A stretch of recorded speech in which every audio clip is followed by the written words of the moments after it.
What's up, humans, and welcome to a very special Psicoactivo. Today, I have a guest who I guess it was a long time coming. I've been part of his show a number of times. We actually went viral in a show where we were together talking about this alleged object. And since then, we started just hanging out and talking. And uh, every time I go to that show, I really know that I'm gonna have a really proactive and creative conversation. So it is an honor and a privilege for me to welcome Mr. Clint Weldon from the Night Shift. Hey, Pavel. Thanks for the invite. It's good to see you, man. Good How's to it be going, here. Clint? Oh, it's going great. Living the dream.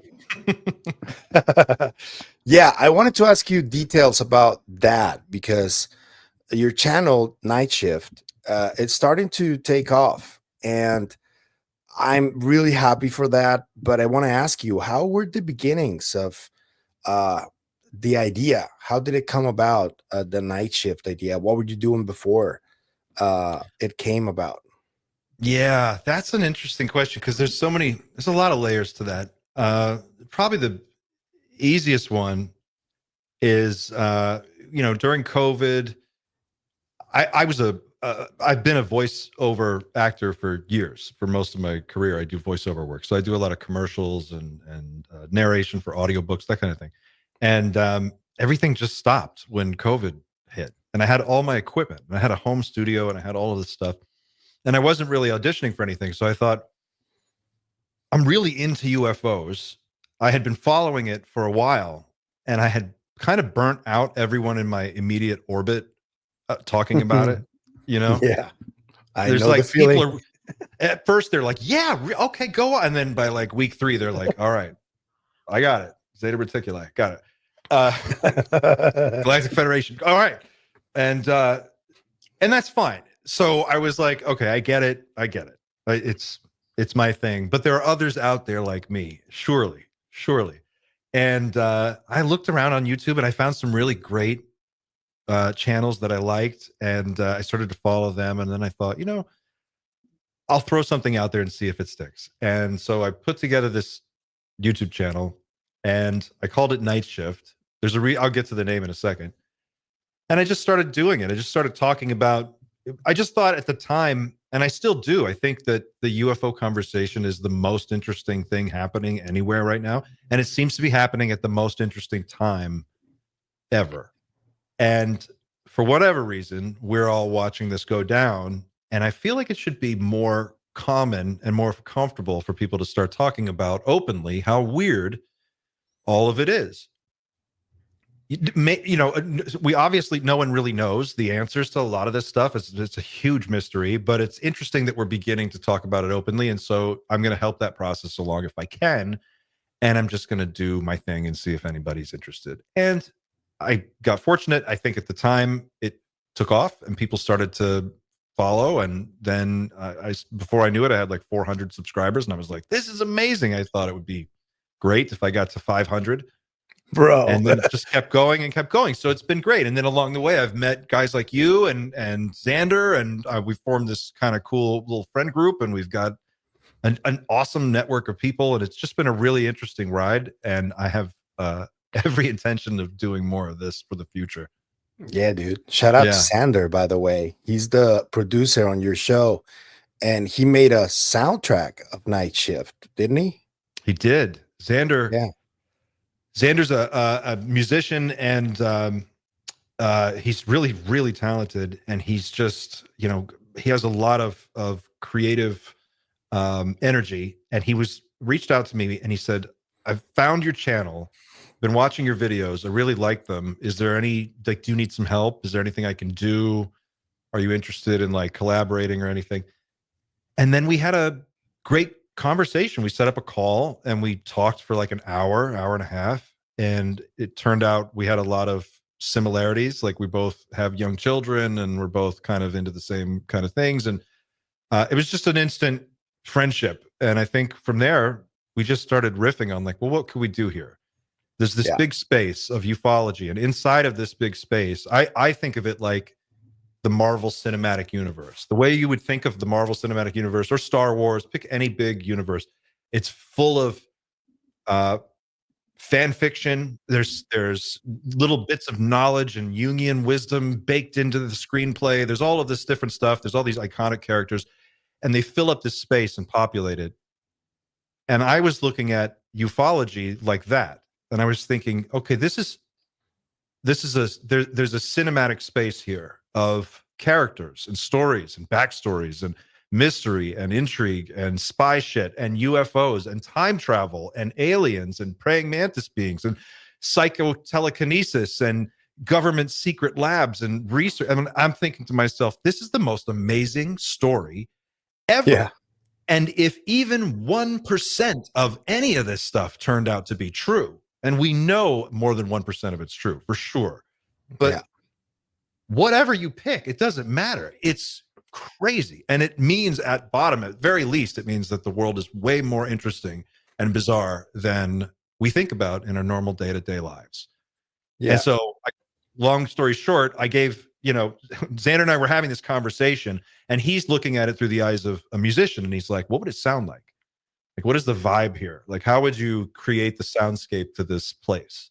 And what time period? It's sort of like it spans decades, and there's so much going on here. So creatively, there was a lot of fuel there, and we just kind of, I don't know, we just sort of took off with that idea. That intro gives me a feeling of like Blade Runner films, It's kind of like that, like nostalgic 80s guitar. It's so good, man. I love it. So I wanted to ask you though about the people you've met within the community, and how has your perception changed, if it has, from the moment you got into the community and started meeting people to today? In terms, like, how is my what is my view of maybe the bigger picture, or just people in general? Your perception of the relationships you see within the community and how they are progressing. Let me give you an example just to give you a little bit of context. Okay. When I first came in, I thought this was going to be all like everybody loves each other, everybody's aiming for the same goal. And I found a lot of surprises along the way that were nothing like that. That's my experience. Maybe you've had a different one. I want to hear your perspective on it. I was just talking to somebody this morning.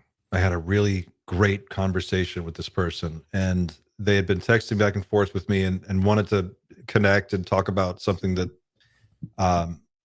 they wanted to share something and kind of kick some ideas around. And I was talking to them about, he was telling me a story, and he was explaining, he's like, look, about 9 months ago, I got into this topic in a big, big way. And my career and my family and all these other things, up until then, I just had other stuff in my life going on. But I got to a point where I had the time, and I wanted to dig into it. And the more I dug into it, the deeper it got. And the more I kept digging, and the more it took me back, and it made me realize there are phases to this. And phase one is it gets on your radar, and in a way that it wasn't on your radar before, and you kind of get interested in it. And then you start to do the research, and you're reading books and looking at websites and watching interviews and looking for videos. And you start to see that there are so many people in high positions of power and influence and government, people with military accolades and civilian accolades that are in a position that it makes no sense for them to make up nonsense. And you start to really get a grounding of like, this is an interesting conversation. And then the next phase after that is you start to learn about the personalities involved and the people who have been in it for a long time, and the people who have got maybe a certain idea set about what may or may not be going on. And then they have a gravitational pull, and there are personalities that people sort of get involved with. And I think that makes sense. Like schools of thought, right? Like you have Valley's concepts of this super intelligence, and it's sort of just messing with us. And I'm doing an awful job of explaining it, but you have a lot of different concepts of what's going on. And then you start to realize that some of these people are in conflict with one another. And then there's like beef. And then there's all kinds of personality stuff. And the longer you're in it, you start to get a little jaded. And I think that's where I'm at right now.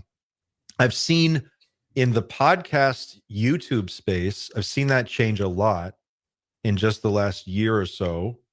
And it's interesting to watch. Part of it is people are getting switched on to this conversation about aliens, non-human intelligence, UFOs, all of it.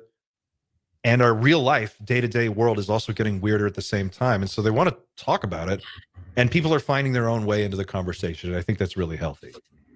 Yeah. But I've also noticed that there's a lot of like needless arguing and silliness that probably doesn't help anybody. Yep. And that's kind of frustrating. I agree. But there are places like, and I want to be very specific here, because the feeling that I get whenever I hear night shift is just like a bar where you go with your pals and get a beer and just talk about UFOs, you know, wax poetic about it. And the Yeah. conversations can get really intense when you're like in that setting. And I think that night shift is very much like that, where people feel like they can go there and feel like a familiar voice is going to be on the other end, you know. The fact that you're taking calls, nobody else does that right now, only night shift. And I think that is one of the reasons why people keep saying that they get a similar vibe to the times of Art Bell. And I know, I mean, Art is like impossible to compare to anybody else, but I do get that familiar feeling as well. So what is your take on that? How did you get to that environment, to that atmosphere for the show? I want to know. Oh, wow. That's a great question. First of all, thank you for that, because that's way more praise than I think we're ready for. I certainly can claim credit for, but thank you. That's an interesting question. Okay, I'll give you the best answer I can. So when I started out, I think part of it is my generation. When I got started working as an actor, my number one gig that brought in revenue was voiceover. And I got into that kind of sideways. I was an editor before that, and I was working at a little tiny local TV station that it was like Wayne's World. Like if you've ever seen Wayne's World, like that whole idea of like the little tiny local TV station where people come in and they have their own little community access show. Nowadays, it's so silly because you can just start a YouTube channel or go on TikTok or whatever. But I'm talking about back in the 90s, early 2000s, if you wanted to be, you know, before YouTube, there was no YouTube. And people would come on and it was called Blab TV, BLAB, Basic Local Area Broadcasting. And it was this tiny little TV station. And it had like 9 employees. And one of them was the owner. And he was this guy. Who had made a fortune selling shoes back in the 80s. He was one of the early guys at Nike. He was one of the first guys, like one of the first regional salespeople for Nike. So you can imagine the stock that this guy had in the company. And he comes out of that, he retires, and he's living next to like Brian Johnson from AC/DC as his next door neighbor. And he buys this little TV studio and this little batch of employees. So now we work for this really weird sort of multimillionaire old guy. It's literally like something out of a 1980s sitcom.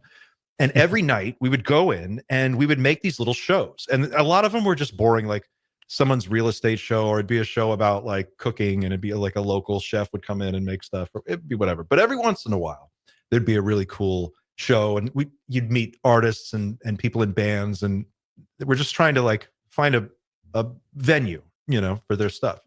And we took calls from the local community. So we would have a number, and you could call in, and Lisa would answer the phone, and she would put you through to the studio. And I worked in the studio, and I would be directing some of the shows, or I would be out doing cameras or whatever. And we would have this community back and forth. And this, at the time, I didn't realize how awesome that was. It was literally like a TV show. It was like being in like a sitcom. And I got this at the end of my shift. Long story short, I would drive home, and I had a long drive home, and it was always like 11:30 or midnight when we would wrap up and close down the studio. So when I drove home, I would listen to Art Bell, and I would listen to Coast to Coast on my drive home. And so Night Shift is a nod to working the night shift at this little station and studio. And part of the personality that I try to bring to the show comes from that. And there is a real wholesomeness to it that is just sort of like, the internet makes it so easy to get angry at silly stuff, and you can get behind a keyboard and you can, say all kinds of different things. But it's different when somebody calls in and you can have a human discussion with them, or you can listen to them and hear their inflection. And I just think there's something personal about it that at the end of the day, if Night Shift's about anything, it's about giving the community an opportunity to be a part of a larger discussion about something that's really interesting to them and to all of us. And so we try to figure out ways that we can do that, and calls is one of them. And weirdly, we don't get as many calls as I wish we did, but it's also kind of a clunky system right now. You'll get more though. I'm pretty sure, because the people are starting to notice that it's a thing, and soon you'll have like a bunch. But yeah, that's something that I noticed in Art as well, because that's actually what I love the most about him, is that it didn't matter who he was talking to or what story was being told. He would always listen, and he would always give feedback to the person that was talking to him.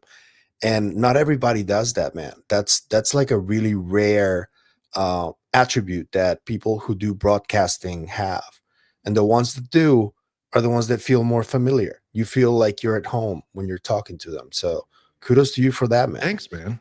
That's great. I want to ask you about this shift that we saw, moving on to the topic itself, because before January, we were talking about even the failed legislation and these drone incursions. But then suddenly, Ross Coulthart came out with Jake Barber, and they started talking about this word, psionics. And this is something that, as you know, I've been investigating for since I opened the channel, basically. For me, it was psi abilities. But how has your perception of this skill, you could call it, changed since it came out with Ross from now until now? Because you've had a number of people on your show that do talk about this more openly and in detail. So how has your perception changed over time? Oh, yeah, it's an interesting question, because it's something that I have been thinking about a lot lately. This idea that, in fact, it also touches on this discussion I was having with someone this morning about the information space.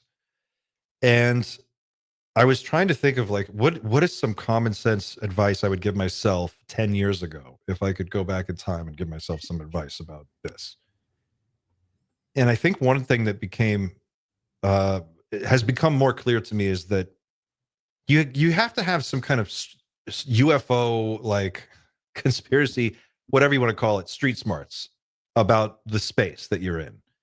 And I think it's really important to understand that when people on ramp into the conversation about UFOs, and Richard Dolan does a great job of exploring this in more detail. And so I would say to anybody, read UFOs in the National Security State by Richard Dolan is a great starting point for this. One of the greatest books written about the topic. Any Richard Dolan is the gateway drug into like ultimate conspiracy, like, because he will lay out for you in detail what is actually going on and put it in a historical context. And I don't think anybody else really does a good job of that.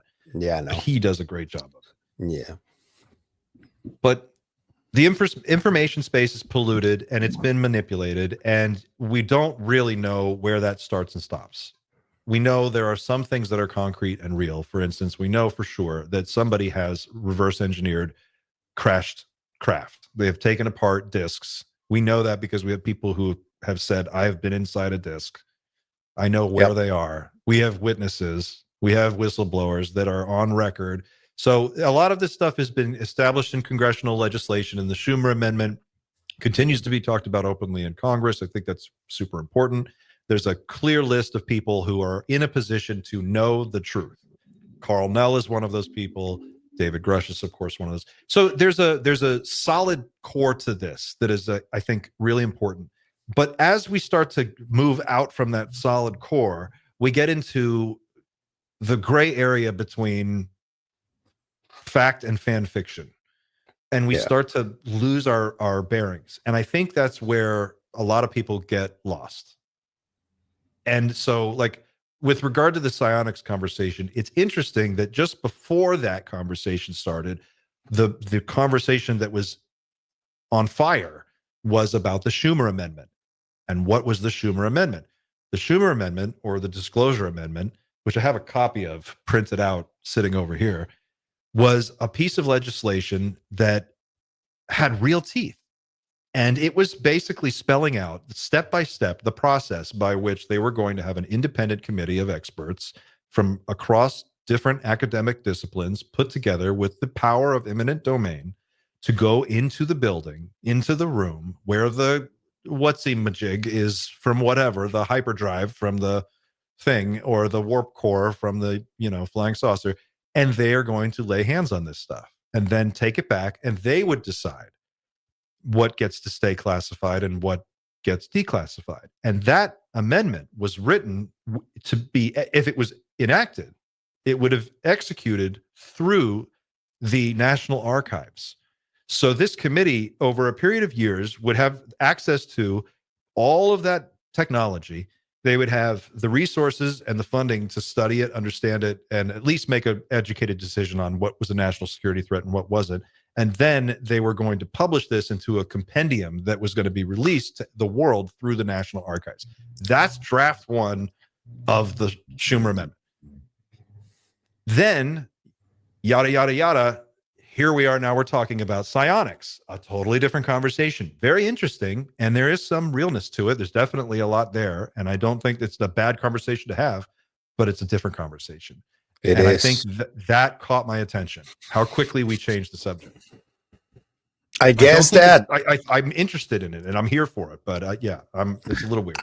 I don't know if you saw a similar thing that I saw, because when that week of interviews happened with Jake Barber and then Colonel Blitch and the other people from Skywatcher, I realized that this group has like a mapped out plan to make this all happen. And what I started to wonder is, why are they going straight to abductions like right off the bat on the first week?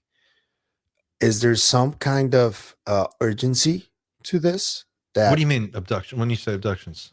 Because the second interview with Blitch, who I actually had on the show, I decided to not talk about abductions because he had already done like 7 or 8 interviews before me, where he just explained his experience to everybody, many times. So I decided to not talk about that. But I thought it was very interesting that in the first week, during that release, they had this interview with Dr. Blitch talking about abductions, which is one of the fringiest topics in ufology, if not the fringiest.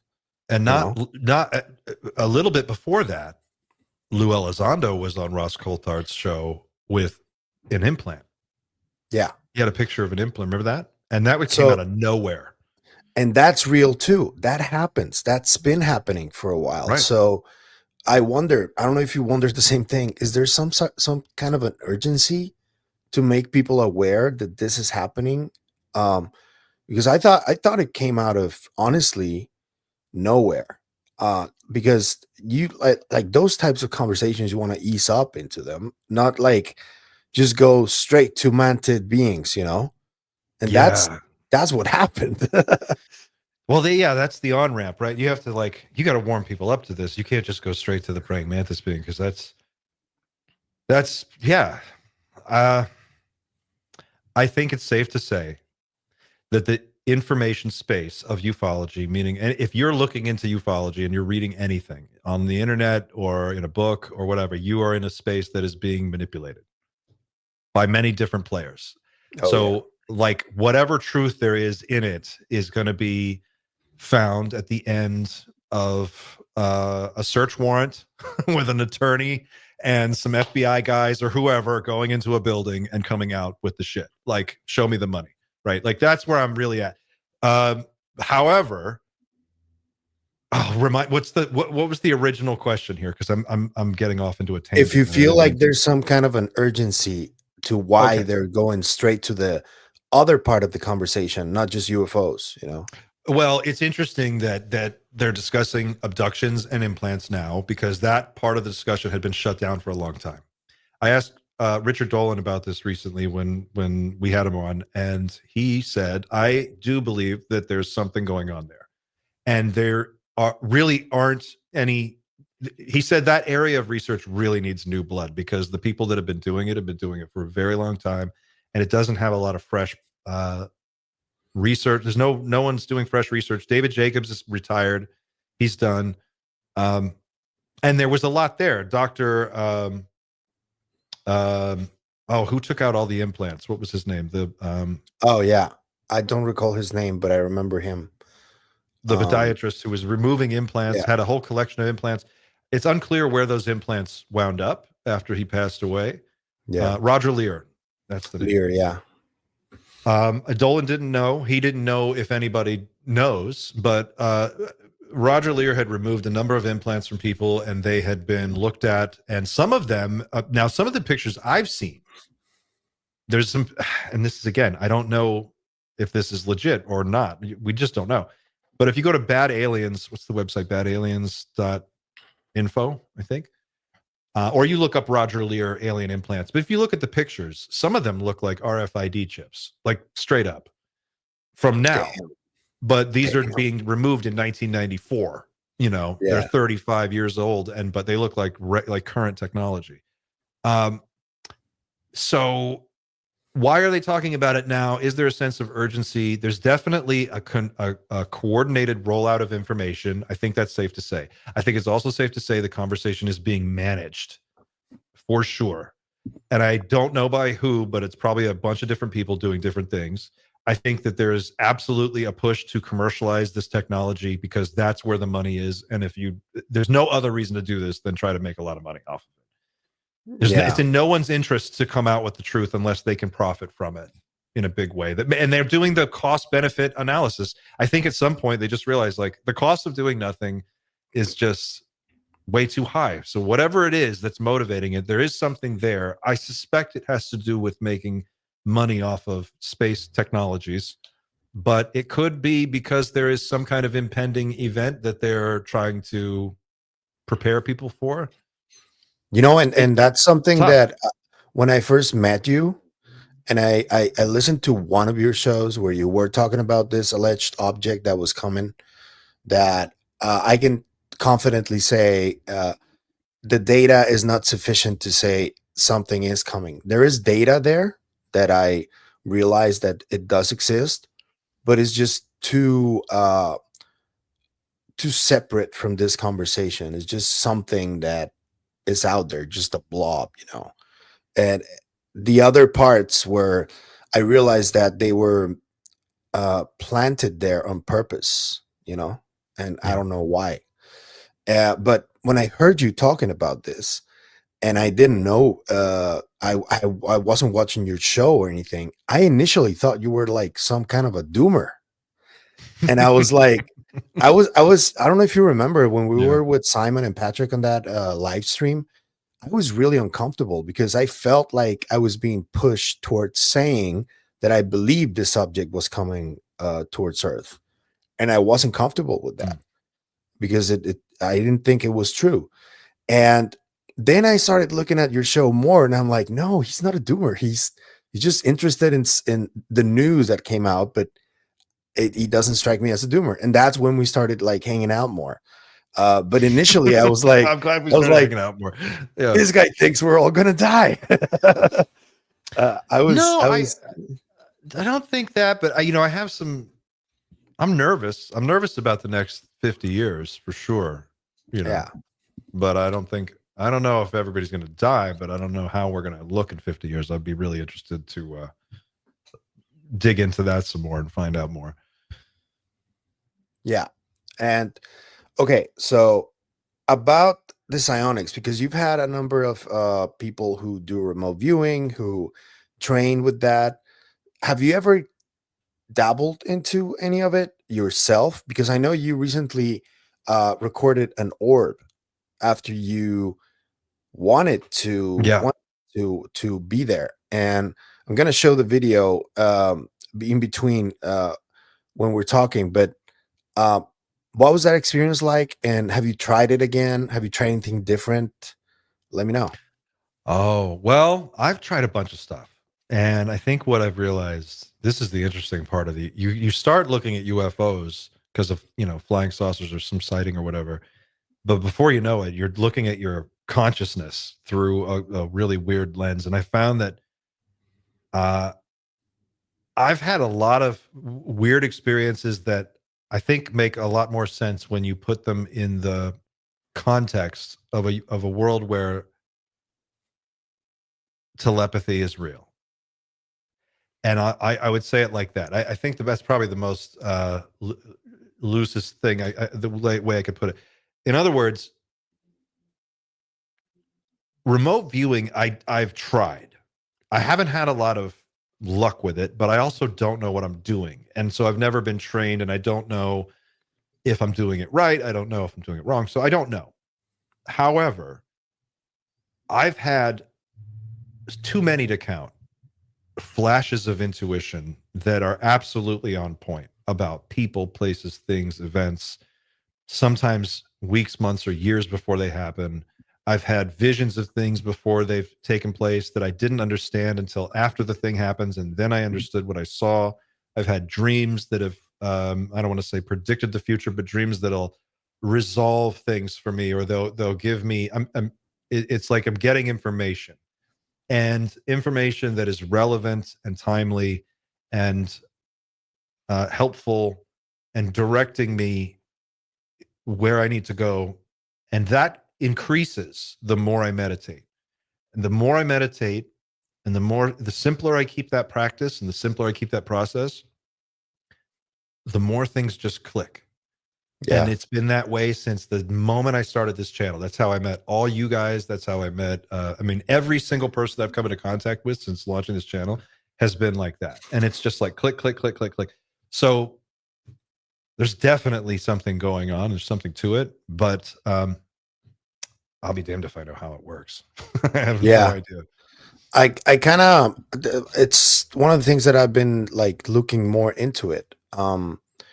Just to give you an example, uh, when I first contacted Christian Harloff for for the show, I completely forgot about a message that I sent his main collaborator and comedian Mark Ellis.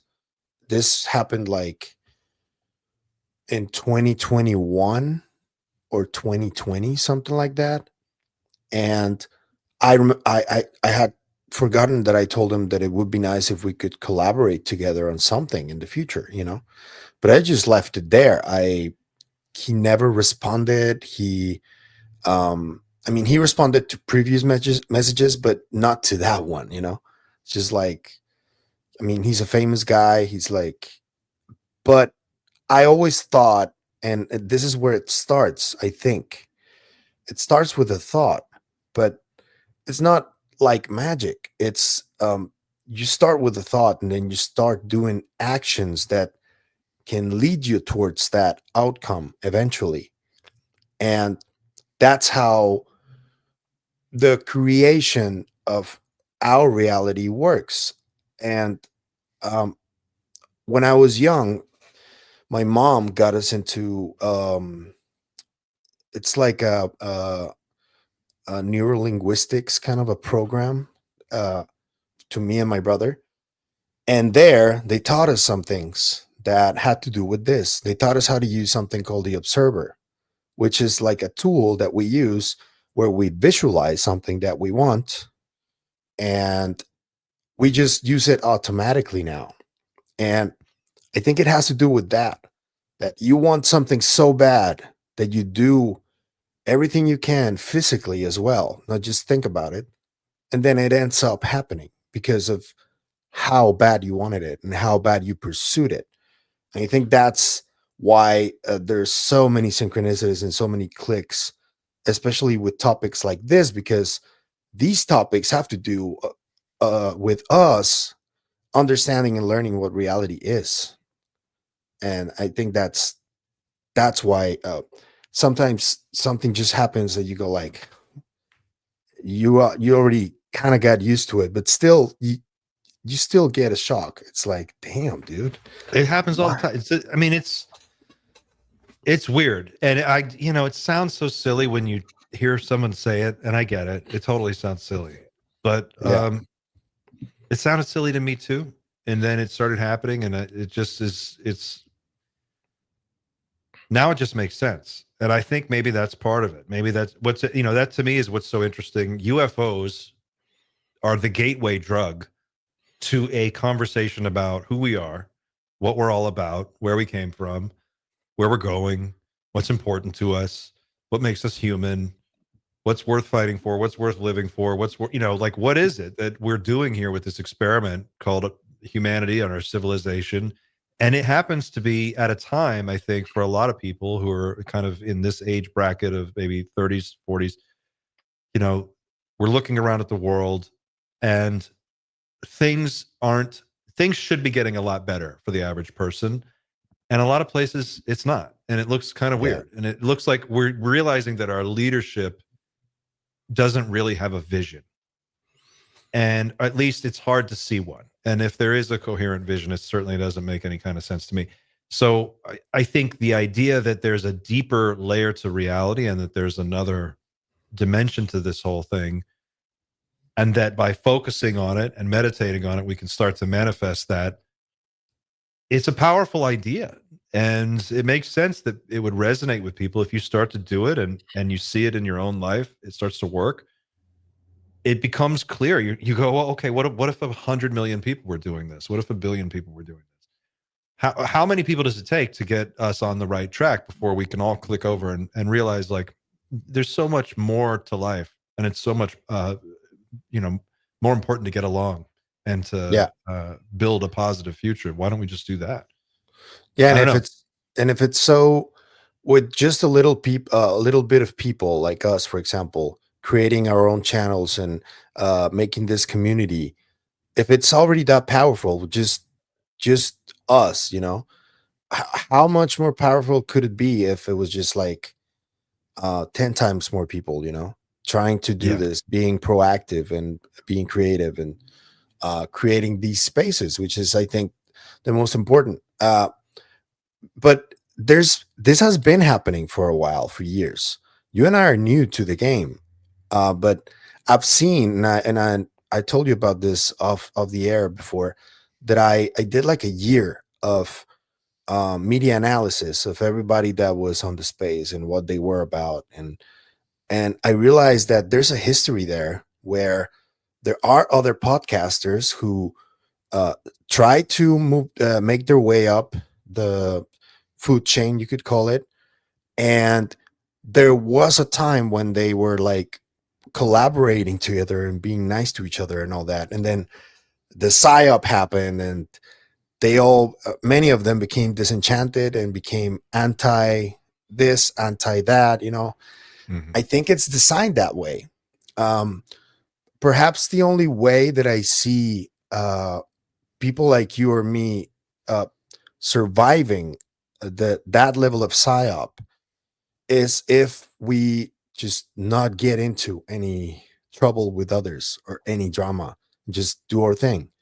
I think it's working for you and for Sander. I think it's working for Psicoactivo, but it gets really difficult to identify who wants what, when somebody approaches you.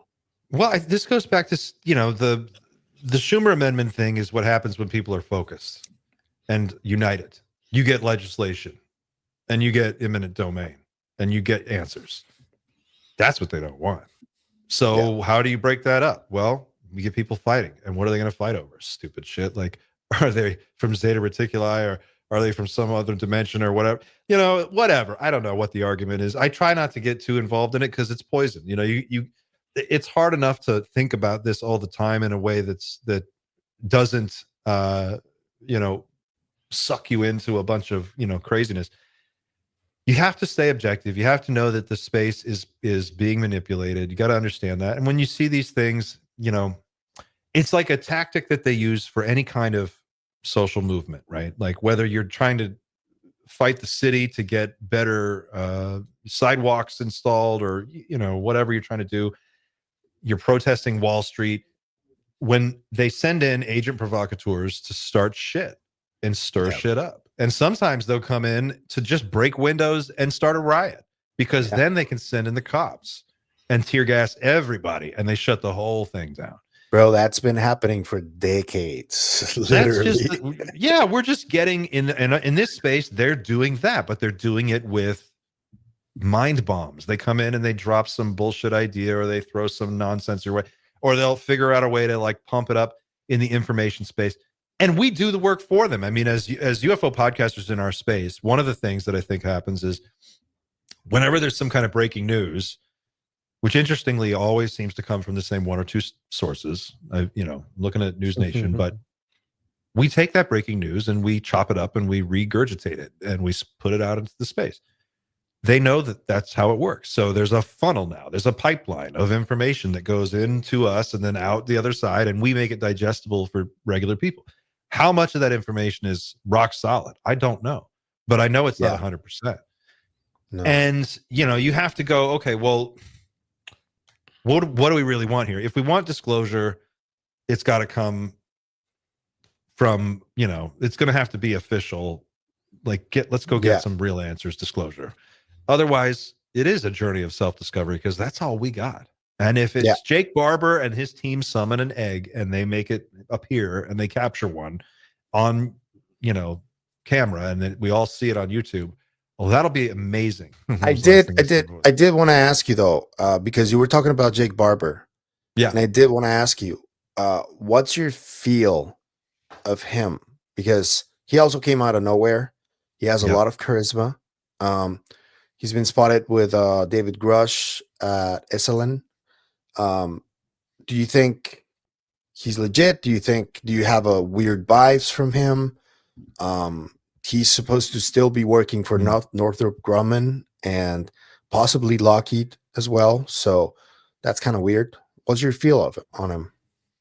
I think you just said it. I mean, my feel is that. My feel is like what you say is cause for pause. Yeah. I mean, point blank, you've got to be street smart about all this stuff. And just because someone comes out and they cry on camera and they make a really persuasive argument, I get heat sometimes because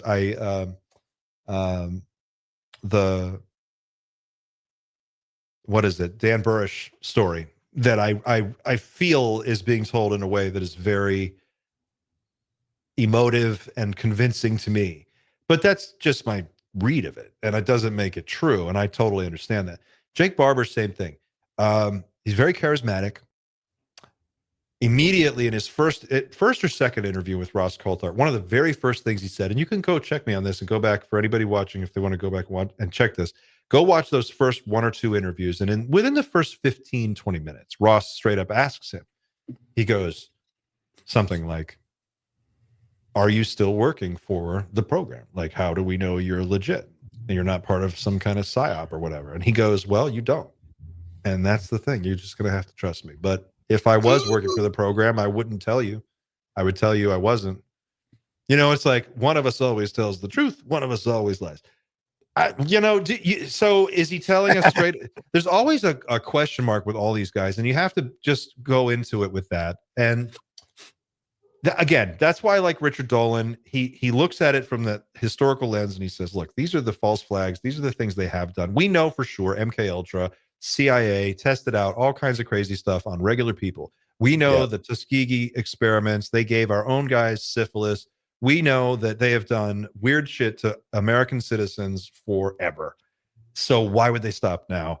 Now, does that mean Jake Barber is a disinfo agent? Not at all. He could be 100% legit. And I guess we'll wait and see.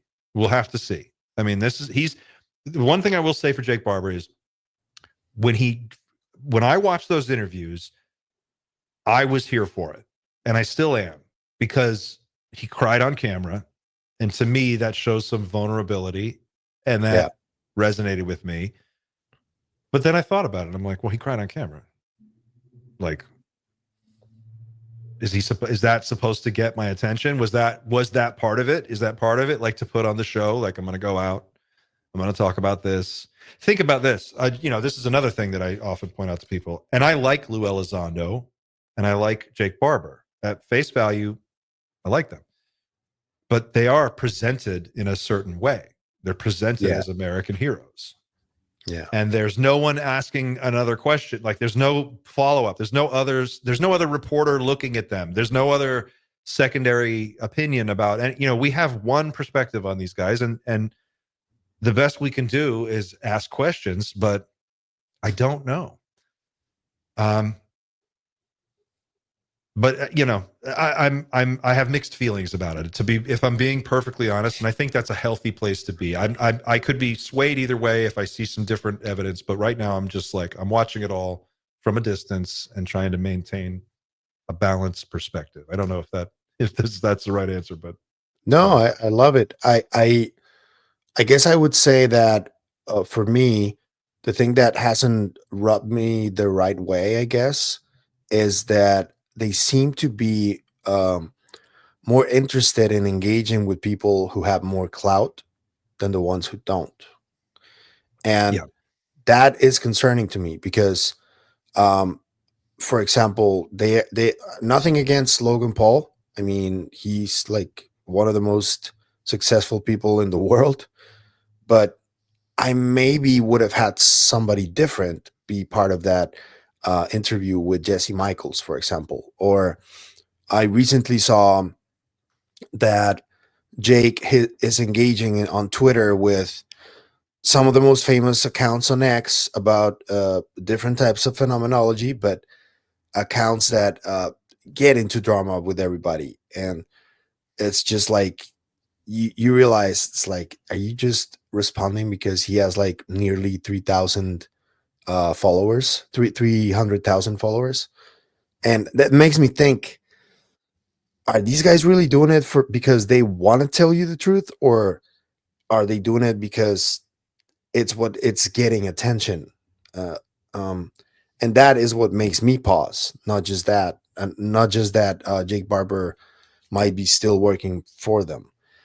But I wanted to ask you about your running theory right now of what you think is going on with the phenomenon. Oh, because it keeps morphing, as time goes by, you keep changing your mind on things. well, Where are you right now? I think it's become clear to me that the situation is way more complicated than any one theory or hypothesis can explain. And I think part of that is because we're lumping we're kind of putting a lot of different things that are all happening at the same time under one umbrella, and we're calling it the phenomenon. But what is probably more accurate to say it would be that we're dealing with lots of different phenomenons or phenomena, whatever, but very strange different things that are maybe appear to be one thing, but are not the same thing.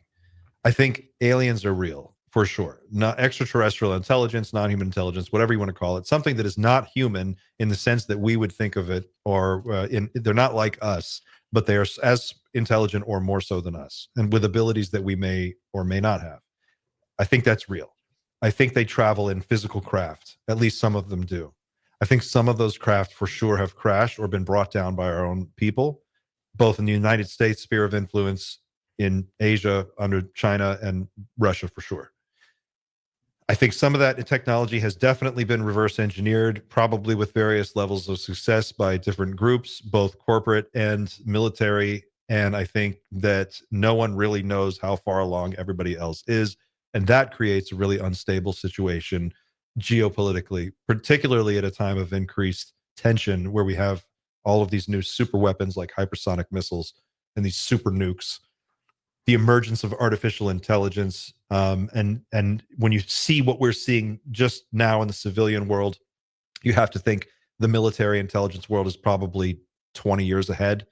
So it's kind of frightening when you start to think about non-human intelligence of the extraterrestrial variety as part of this larger picture of everything else going on. But it's a big, complicated thing. I think from a physics standpoint, as a non-scientist, a non-physicist, and a non-expert in all of this stuff, but I'm just speculating, we're spitballing here. I think that the traditional picture of what the universe is and how it works is being overturned, and this new concept of it's all mind or it's all mental is gaining way more traction, and it's starting to make a lot more sense. And some of these ancient religions that have tried to explain existence to us seem to be more on target than some of our theories of the past. So I think that's also happening at the same time. And I think that we're rapidly approaching a weird moment in human history where we're going to hit the technological singularity. We're going to go from a type 0 civilization to a type 1 civilization within the span of a generation. We're probably going to defeat human aging and create biological immortality round about the same time that we create artificial superintelligence. And I think if you're a non-human extraterrestrial intelligence, that's super interesting, because it means that human beings are about to go into warp speed in terms of technological development. And if they were concerned about atomic weapons back in 1947, imagine how concerned they must be about Skynet becoming self-aware, Oh yeah. armed with hypersonic missiles, and then going on an intelligence rampage where it develops the next 1,000 years of weaponry, which is what we would use it for. That's what humans are going to use these tools for. We're going to find ways to get really creative with how we kill each other and other things. And we're not, all this AI technology, all the stuff that's coming out, you're not seeing it like solve homelessness yet. It's not it's not really fixing any of but we are seeing billionaires become trillionaires, and that's interesting. So anyway, that's all over the place. And I think that, in terms of a bigger theory of what's going on, I don't know. It's all tied in, but it's a very complicated situation for sure. You mentioned Skynet, though. I wanted to ask you about this because you do talk a lot about artificial intelligence, and you sent me a lot of reels related to that. You're a Yeah. major science fiction fan, as I am. Which of the many different iterations of AI that you've seen in movies or television do you think would fit the most and is more likely to happen? Because I have a brother who's like, he's a computer scientist, and he explained artificial intelligence to me as he learned it in college. And he doesn't think that this intelligence is going to reach a level of consciousness similar to ours. Uh, where do you stand on that? Do you think that could happen or not? I almost don't, I don't even know if that's really the key question we should be thinking about, because it's almost irrelevant. Like, whether it becomes self-aware in the sense that it has a subjective experience of living the way that we do, it doesn't need that to be used as a weapon. Yeah. And I think what we're going to do with it, like what humans do with technology, is we try to find ways to sell each other stuff, kill each other, or lie to each other, or make money in some other way. Like, that's really what we do. Everything, the internet, the internet, when it started, I'm old enough to remember before there was an internet, and I watched the internet grow. And in the early days of the internet, it was like this William S. Gibson idea of like, this is a free open space for all humans to have one big giant place where we can come as like a civilization and we can share ideas. And there was a very utopian idea. A lot of these guys came up in the 60s that were designing the technology. And there was this really sort of optimistic, open-minded, beautiful vision for what the internet could be. And quickly, within 20 years, it became a mall. And it's just selling shit, and it's porn, and like, and it's just, so what are we going to do with AI? Ben Goertzel says that we're going to use it to kill each other, sell each other stuff. design sexier underwear, chocolatier chocolates, and we're not going to really solve the basic problem. So my concern with AI isn't that it becomes necessarily self-aware, but my concern is something more practical. Like, take the Optimus robot, Elon Musk's Optimus robot. Whatever you think about Elon Musk, I think it's safe to say that one human being should be limited in the amount of total power that they can have. You're talking about a guy here that's already the richest man in the world. He has his own private space program. He has his own private artificial intelligence supercomputer, which, by the way, his personal, whatever grok you and I use, whatever Elon Musk plugs into when he goes into his system is definitely better, for sure. Yeah. And you've got these guys out there, and it seems like now he wants to put a chip in your head. That sounds ominous. What happens when all of this technology, you have a billionaire or a trillionaire, right, who has a perfect AI machine, more or less, at his disposal? He walks into the room and it's like, "Hello, Elon." He's the lights, and he's like, hello, Grok. And I was, what should we do now? That shit is for real. He's all fucked up on ketamine, and he goes in there and he's like, I want to control them all. And suddenly we're putting all chips in our head, and Elon's got backdoor access to everybody. But the Optimus robot is a great example. So the Optimus robot is rolling out, and it's a humanoid robot that can walk and do things that humans can do, which we've seen over the last few weeks. Just in the last 2 months, they have gone from literally walking like RoboCop in the first RoboCop movie to running it around. Like, if you didn't know it was a robot just by looking at the gate, you'd think it was a human running around in 3 weeks. That's Boston Dynamics, no? That's Boston Dynamics. That's the new, there's 3 or 4 different Chinese companies that have all achieved this just in the past. I mean, that's the thing. These breakthroughs, when they happen to every machine all at once. They get a software update and suddenly they can do the shit. That's wild. Ultimately, humanoid robotics are going to displace the working class, completely. It's going to make the working class obsolete. So whatever voting power the working class or the middle class thinks it has, whether your collar is white, blue, or whatever, is going to evaporate when you have a vertical integration at every manufacturing, every level of every company is going to be run and maintained and managed by robots and AI.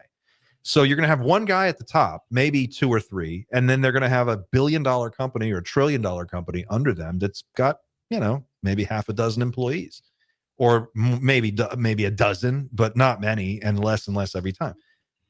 So my concerns are, what does that do politically to our, what does that do, politically? How does that affect the leverage that regular people have to get some kind of return on all this, right? We are the ones that are going to lose our jobs. I work in a creative industry. I've worked in a creative industry my entire life. I have watched AI swallow up a lot of the things that I do. I'm a photographer. I teach photography. I travel the world and I do photography. I create pictures. Now I can go to Midjourney and I can make better pictures than I've ever been able to shoot, and I can do it all day long by the thousands. My industry has completely been subsumed by AI. I'm a voiceover artist. I get a call. I've done Pepsi commercials for the Super Bowl. I've done, car commercials for 20 years. They don't need that anymore. An AI can do that. Okay. So whatever it is that you do, ultimately at a certain point, a machine's going to do it better. And how these technologies are wielded by the ruling class is my real concern. That's, I think, where people need to get on deck and really start to pay attention. And it's why I rail so hard on a guy like Elon. And I know people give me heat for that, but I really have to stress that there is a war on, and whether or not you agree with it or you believe it, the truth is that the top echelon 1% elite, and I'm talking about the people with the money, you can Google their names. It's not a secret list. Yeah, there is a secret list. And the old families. That's old families. Yeah. But Elon is one of those. He's the richest man in the world. What does he need to be doing fucking with the federal budget? Why is he not at Tesla designing a better fucking car? Why is he not at SpaceX? He's, where does this guy get off? No one voted for him, and he's running the fucking show. And I think this is a real problem. And I don't know what it is about the UFO space, but I'll just finish on this. people give me heat sometimes. They're like, oh, you're a lefty liberal. And I'm like, dude, no, I'm a human being. And I look around at my fellow human beings and I'm like, guys, we have got to, it's like that scene in Severance where they're in the room and the band comes in from choreography and music, and they're playing the music, and she looks around and she's like, guys, we're all in the same team here. They could switch us up. We got to be like that. We really have one very small diminishing window of time to exercise any power over these people before it's all gone. And that's going to be a real sad day if we get that far. I hope we don't. Also, when did just being empathetic turn into being a lefty liberal? That's stupid. Bro, you're just empathetic. He says empathy is a software flaw. He's like, it's a flaw in human nature. Empathy. Yeah. Well, fuck you, Elon. We would, if I was on a desert island and a guy like that with my kid and a guy like that said empathy is a flaw, I'd be like, okay, guys, desert island people, we need to like fucking throw this guy out to the sharks tonight. Like, well, he's or cook him and eat him. Here. I'm kidding. Can't stay here. You can't stay here. You can't be a part of the survival group if you're that guy and you want to have all the coconuts and all the fresh water. Like, we would never tolerate it. And as a humanity, right, the cost to end homelessness in the United States is $30 billion. If he could stroke a check for $30 billion, he personally could write the check to his brother who owns a company that makes modular houses. He could literally hand his brother $30 billion and end homelessness if he wanted to. But instead, he's going after fucking food stamps and the school lunch program. And it's like firing all these federal workers who are just trying to make a living. And a government job was the best job going for the last 30 years. It's the best thing you could rely on. You certainly can't rely on corporate jobs anymore. Those are all gone. So anyway, I'm just, no, yada, I completely get it. There's another part that people forget about him, that his company, the Boring Company, they made tunnels all under California. And who the fuck gave him permission to do that? Why does he have tunnels below the cities? Why? I mean, it's just one guy, and people don't really talk about that. Like, when it all goes down, like when his plan is enacted, what he has in his mind, those tunnels are gonna serve for something, you know? And people don't talk about that. It's like, he has Tesla, he has this. Dude, he has tunnels below a fucking state. What? He has tunnels. I suspect that a lot of what he's doing right now, well, for one thing, here's what we can pretty confidently say. He's stealing the fucking data treasure trove that is the federal government. He's taken all that data. If you think Elon Musk sent these guys into these departments and didn't copy everything they had onto his own servers, you are out of your mind, for one. Two, he's taking that data and he's doing God knows what with it, but he's definitely feeding it into his AI systems. That is definitely illegal for a bunch of different reasons. And I don't want my data in there, but it's probably there along with everybody else's, and that should terrify all of us. Three, this guy is an endless thirst for power and money and wealth, and he just doesn't show any signs of stopping. I think, I'm not a mental health expert, but I suspect that should be a mental disorder. To have that much money and still megalomania. Want more. It's called megalomania. It's insane, and it's not healthy. It's not a way to run a planet. It's not a way to run a civilization, a society, when there are people starving. There are people with medical problems that can't get addressed. We are told decade after decade in this country that there's no money. I'm sorry, we can't help you. We can't forgive your student loans. That's a handout. And then these guys come in, the richest man in the world comes in and he's like, you know what? I'm deciding who gets what now. I'm just like going to cut shit anywhere because I can. And if you say, I don't think I agree with that, they go, oh, well, you're an enemy of the state. And they just fucking black bag you off the street now. They'll pull up in a van and fucking 5 ICE guys will just walk up to you in a fucking parking lot. And then that's it. We're seeing a level of power between a billionaire oligarch and a federal government apparatus that is being cemented in place right now. Elon knows, I'm going to come back to the UFO point on this, but Elon knows that the next century of space exploration is going to be where the next trillions of dollars are made. He wants to own that. And by Yeah. owning the federal government or getting in there and getting his fucking claws into all this shit, he knows what his competitors are up to. He knows how much money they're getting. He knows what contracts they have. He's canceling that shit. He's diverting shit over to Starlink. He's diverting shit over to SpaceX. And he's making sure that Elon is set for the next 75 years. And he's going to do that regardless of what it means for the rest of us. And I have major, major problems with that. And I think more people should be talking about it in this space because it does affect all of us. Yeah. But I still catch heat. And have you noticed how he allows for the UFO conversation to take place on X? There, you rarely see like a community note below a UFO post. Very rarely. That's on purpose too. He knows what's going on. He knows exactly what's going on. And he knows exactly what kind of technology is at play, up for grabs, so to speak. I told you about this lady, Dr. Anna Brady Esteves. Do you remember? Yeah. From that podcast. I am convinced that the guy is following that area of the story because that's where it's at. NASA scientists talking about this very matter of factly as if it's just real. I'm pretty sure that he knows. What do you think about that? I think a lot of these tech guys, Silicon Valley guys, know. And I think the reason for that is because I think the Central Intelligence Agency has been deeply involved in Silicon Valley since the very earliest days. I think that Facebook was part of that. It was part of what was called, I think it came out of a project called LifeLog, if I remember right. LifeLog was something that they came up with in the late 2000 or late 90s. And the idea was to record everything about someone's life. If you could record every single thing they did, they read, they saw, they listened to, all of it in one place and create an ultimate data set on that person. And then that became Facebook. Google Earth came from the Keyhoe spy satellites that were... That's a DARPA project, actually. A DARPA project. I watched a movie last night, a great movie. It's so good. It's called Failsafe, and it's on YouTube. It's free. You can watch it. It's Walter Matthau. And it's about 1960, I forget what year it was, but they're talking about this nuclear standoff between the United States and the Soviet Union and all of the technology that was managing that.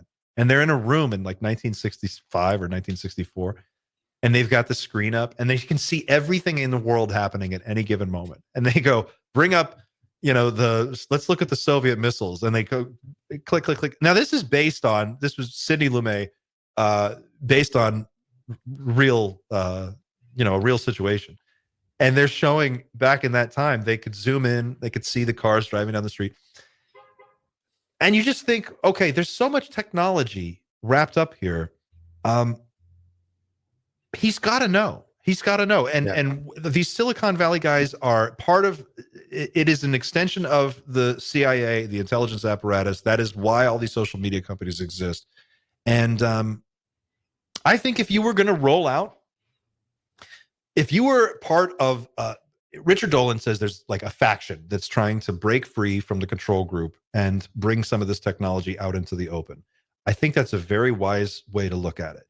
How would you do that? Well, you would want people, you need people with money, you need investors, you need people who have been in the program that know what they're doing. Check. Jake Barber is one of those people. Carl Nell is one of those people.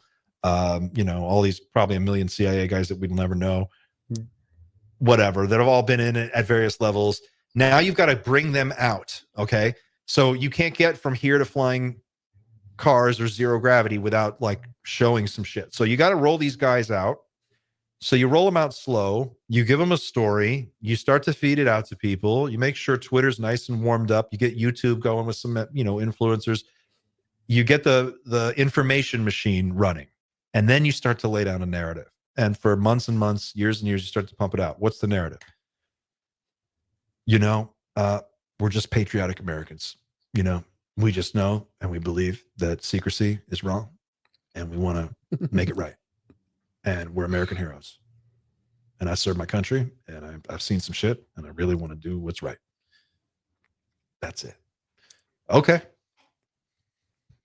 Maybe. Or maybe what always comes after that is like, you know what? We should give these guys immunity. We should let them all walk. And Ross has been talking about that already. I think that's what we need. to move on.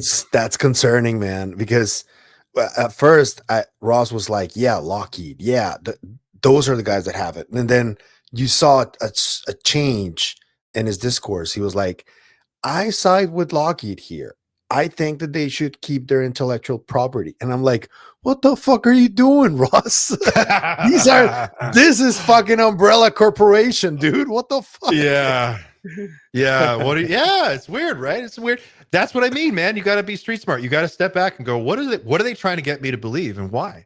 Why is that the story? It's like I said with Lou earlier, like with the way he's presented every time he's on. All right, go back, rewind to the early 2017, that first like wave. It's a PR campaign. Yeah, it's a PR campaign. It's a perfectly executed viral PR campaign. Lou Elizondo comes out, and every time he does an interview, first of all, at first he interviews with anybody, any YouTuber who's talking about UFOs, he's there. It doesn't matter if they have 100 subscribers or 1,000 subscribers. Like, he was talking to everybody. And in the first wave, I watched a bunch of YouTubers pop and get big on the back of that. And I'm not saying that there was any that they did anything wrong. I'm just saying there was a phase to this, an early rollout phase. Every time he would do an interview, each time he would talk to a different audience, his presentation was tailored to that audience. And that's something I noticed just from my time in broadcasting. If he's talking to YouTubers, he's got a beard. It's like, look, guys, I don't fucking know what to tell you, but I've seen some shit. And let me tell you, when we just have a beer, we're just having beers here, right? And then he goes on Fox News, and he's talking on Fox News, and he's got his American flag. He's got his hat, his 5'11" tactical hat, and he's got his that T-shirt that's like one size too small with an American flag and an eagle. It's like, yeah, I'm American hero. I was like, you know what I mean? It's like, I'm looking at this and I'm going, this is basic, PR shit here. And I'm seeing it and I'm going, okay, does that mean that Lou Elizondo is a misinformation or a disinfo agent? Nope. Doesn't mean that. I can't prove that. But what I can say is he's definitely knows what he's doing when he gets on camera. That's a fact. He's very good at it. And I see it in interviews. Like, he did sometimes he'll there's one where he goes, I've even got it in the trailer channel for Night Shift. If you go to the Night Shift YouTube page, you listen to the first 30 seconds of that trailer. It's Lou Elizondo delivering a speech, which I think is very inspiring and moving. And I guess that's why I'm a little suspicious of it. But yeah, what do we know? What do I know? I don't know anything. Dude, I can guarantee you they have like this mapping board, which they're constantly moving, and they have like the next 10 to 15 years planned on what they're gonna put out, who's gonna be the one putting it out, what's the target audience, what's the intent. They have plan B, C, and D in case it doesn't work. Dude, it's pretty evident that that's what they're doing. The question here is whether their intention, because that's the question, really. It's evident that they're prepared for it and they're rolling it out like this, but to what end? And that's where this oligarch topic comes into play, because we saw how it very clearly started veering towards big tech, and because they realized that they couldn't do it through legislation. Not at that moment, at least. I'm sure they're going to keep trying, though. But yeah, it's do you agree with this idea that maybe big tech could give us some truth, or do you think as soon as they see what we're dealing with, they're just going to keep it to themselves? I think we in the civilian public sector will never see the most advanced stuff. Like the stuff that we're seeing today, there's a guy named Mo Gaudat who has worked at Google for a number of decades and was one of their top guys.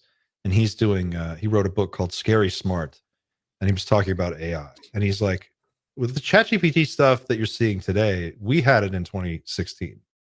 He goes, in 2016, we knew that we were on the cusp of AGI. But you didn't know that until 2021. So, the corporate world, there's a 5 to 10 year head start on some of this stuff. And then when it's perfected, what we see, I think, look, if you looked out at the geopolitical landscape and you look at the next century and you go, well, where is all the real money? The real money's in the asteroid belt.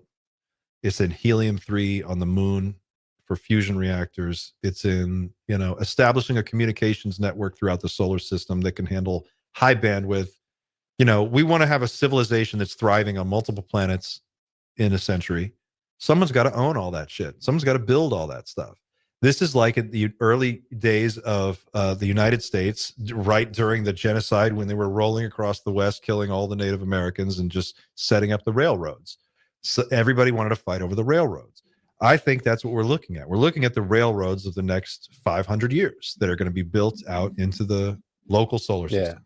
And a lot of these guys, when they leave defense contractor jobs at Lockheed or wherever, or whatever, they wind up working in the private sector at some of these tech companies. And there's a lot of overlap. So it just makes sense to me that sooner or later they would say, well, we've got to roll this out, but we've got to warm people up because we spent the last 80 years telling them it wasn't real. So we can't, if we're going to reverse that, it's going to take some time. And I think when Carl Nell did that Soul Foundation presentation and that slide leaked, and he was like, this is the disclosure timeline. It was like 2035 was the year. Yeah. He was like, it's got to all be out by 2035. And that was the thing that got my attention. Like, why that year? Either it's because something big is going to happen, or one of our adversaries, China or Russia, will develop. By then, they will have achieved the breakthroughs that we need to get to, maybe in their projections. Like, I don't know. I'm just guessing here. But yeah, man, I think big tech is definitely involved here. And I have no idea which direction it goes.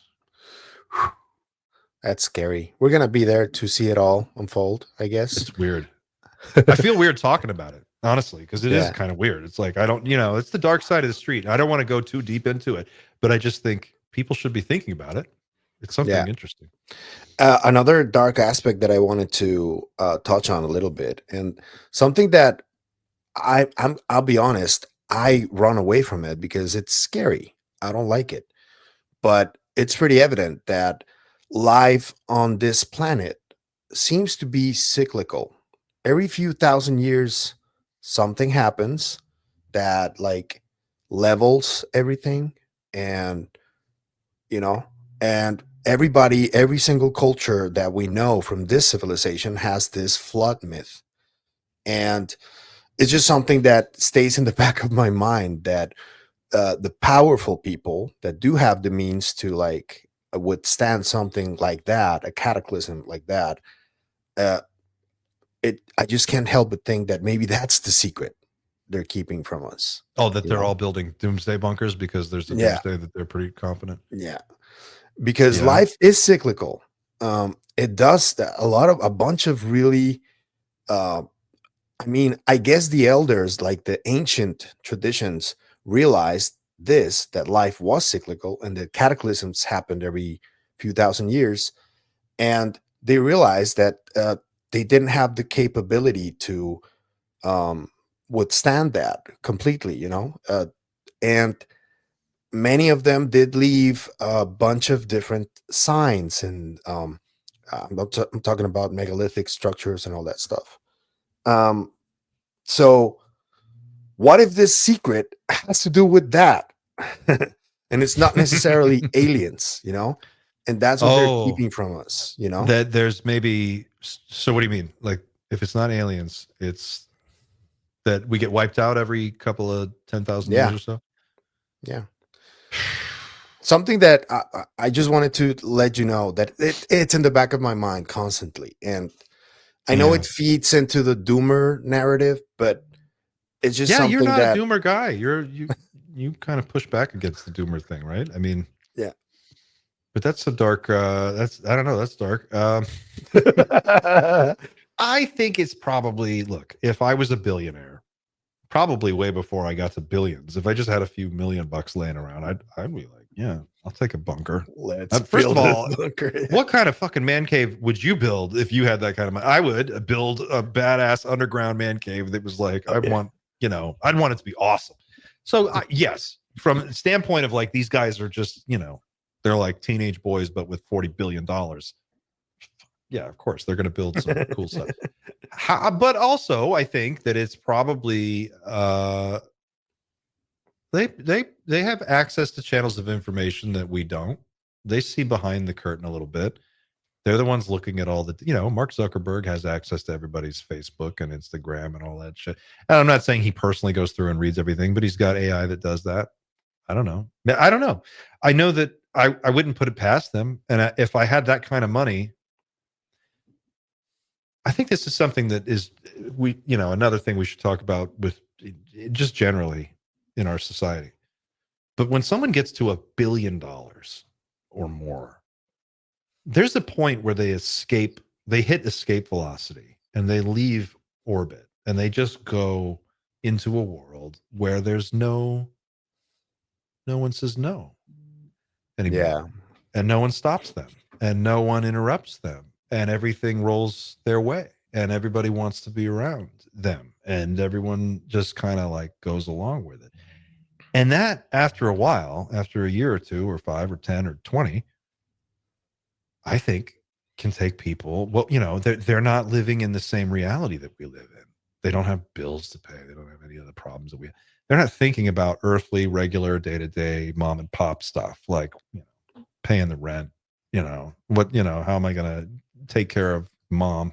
What am I going to, you know, those things don't enter into their mind. So they think about other things.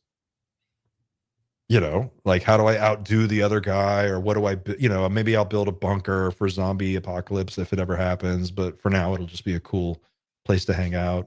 I don't know, but it does seem weird that they're all doing it. It does seem really strange. And I think, we probably will never know. And I think that's the thing. Like that movie I was telling you about, it's called Failsafe, and it's about, the United States Air Force in the 60s was flying these every minute of every day, 24 hours a day, 365 days a year. They had flights of bombers, jet bombers, nuclear armed with nuclear weapons in the air. And at any given moment, they could be told to go to a specific point and drop their payload. And these are like, you know, 20 megaton hydrogen bombs or whatever they had on their planes. And the movie is about, they have a thing on the plane called a failsafe. And the idea is that if Washington got taken out, this system would still be able to signal those bombers to go attack their targets automatically. It was like an automatic system that would kick in even if Washington, D.C. got destroyed and the chain of command got disrupted. And there's a fault in the system because it's too complicated. And these pilots get this order to go drop their bombs on Moscow.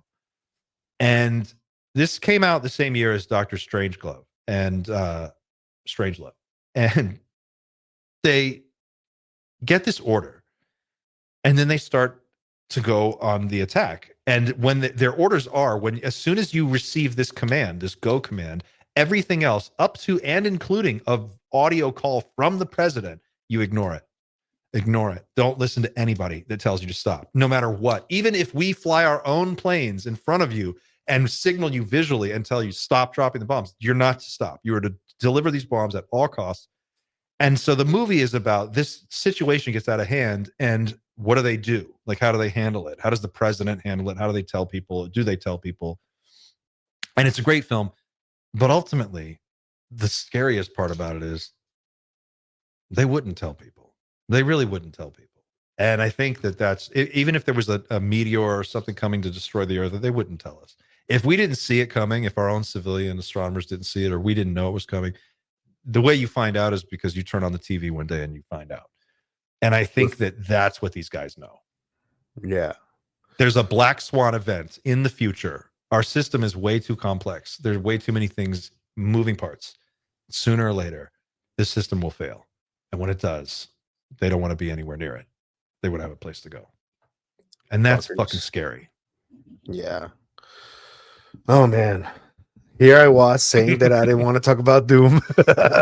I'm sorry, Pavel. I didn't mean to take you there. But it's a good question, though. But yeah, it was in the back of my mind. I thought I wanted to explore that with you because it does kind of feel sometimes that way, you know, like They know something we don't, and they don't want to tell us because it's something really big that may or may not happen, and it just eats my head constantly. Oh, I Um, used to be there a lot. I know that feeling. It sucks. Yeah. yeah, It's a weird feeling. but I wanted to ask you one final part, uh, because where do you see this going, though? What do you see over the next year that Mm. could be happening within the space that we're in terms of the disclosure movement, whatever Skywatcher is doing, this whole new conversation of psionics? Where do you see it going? The psionics conversation is really interesting because it seems like there's a lot more there than anyone expected. And it seems to it's becoming more clear that is something that's very real, very grounded in real science, and that there is a methodology to it, and we can practice and get better. And one thing that I found really interesting is there is a thing called the Psi Games that's coming up, the Psionics Games. The first one is happening in like 140 days or whatever. It's PsiGames.com, I think is the website. I'm going to try to talk to somebody from the group, and they are trying to gamify psionics. So they have it's like a sport. They set it up in teams of 5, and they have remote viewing, they have telekinesis, they have all these different things, and they have panels of judges. And some of them are academics, some of them are scientists, some of them are magicians, illusionists. Yeah, I don't know if Chris Ramsey's a judge, but I know Chris is going to be there. But the idea is based on the Bannister effect and this concept of like no one could run a 4-minute mile anywhere on Earth until one guy did it. This guy Bannister, yeah, and the year after he ran the 4-minute mile, it broke a psychological barrier, and people realized it was possible, and then many people could do it, and it just became a thing. They are trying to do that with psychic abilities, and if it takes off, we know that the telepathy tapes became the biggest podcast in the world for a minute. I think it still is. I don't know if it is still, but it no, was. it's it dropped down to 5 now, but it did stay first place for like a couple of months or something like that. Yeah, I mean, like that's real. These kids are real. I believe it's real. I've had experiences myself that have convinced me it's real, and I want to see that develop. I think there's a aspect of humanity that your show speaks to really well. That you've kind of talked about this idea of like developing our humanness and honing it and like becoming more adept and understanding what our gifts are as unique beings, and I think that that's where we go spiritually from here. I Yeah, think we're going to find that there's a spiritual world that encompasses our world exists within a much larger spiritual reality that is very real. And there are rules to it. And those rules can be explored, and we can learn how to get better at some of these things. But all of this stuff is very real. So I think that's huge. In the UFO space, I think we're going to see a continued rollout of information. I wouldn't be surprised if it seems very, I don't want to say scripted, but it seems like it's going beat by beat. So now we've heard about implants, abductions, psionics. We need to see, the next step is we really need to see something for yeah, real, for real, for real. It can't just be a grainy video of an egg. You know, no, like people are going to give up and leave if we don't, yeah. like people are going to leave. So they know that. So if I had to say like what I really hope for in the next year or two or a few years, we see something really mind-blowing. And barring that, I think it just continues to be a gradual rollout, and we'll just keep advancing this discussion. 2035 is what Carl Nell says. So we'll see. Chris Bledsoe says by 2026 we're going to have an open contact event.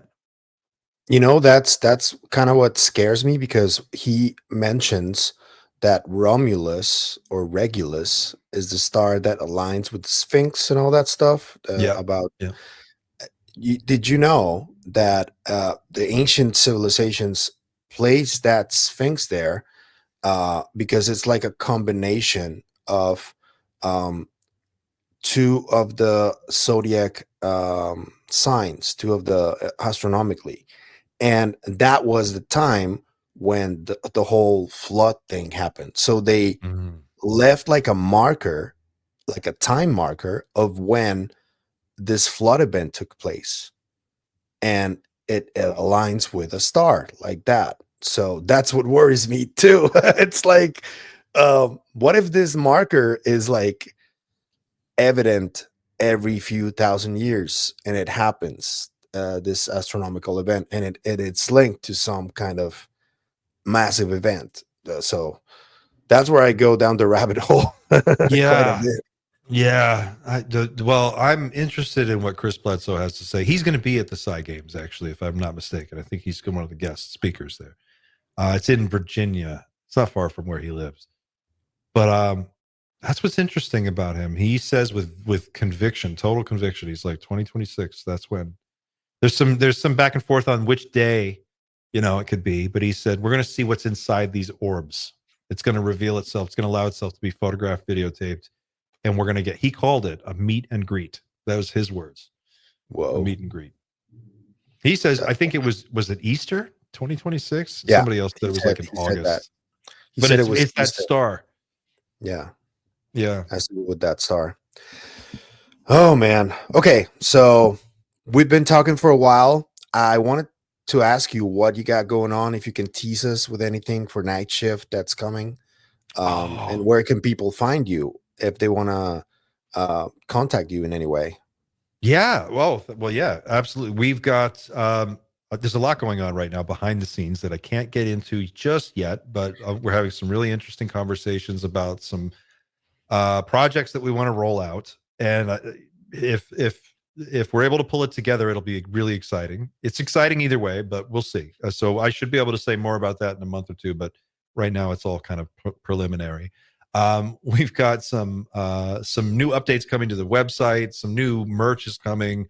We're going to have some new guests. We're doing a roundtable the first Friday of every month, a roundtable of other personalities in this space, other YouTube content creators, podcast hosts, to try and talk about bigger topics that are a little bit more outside of the day-to-day breaking news kind of thing.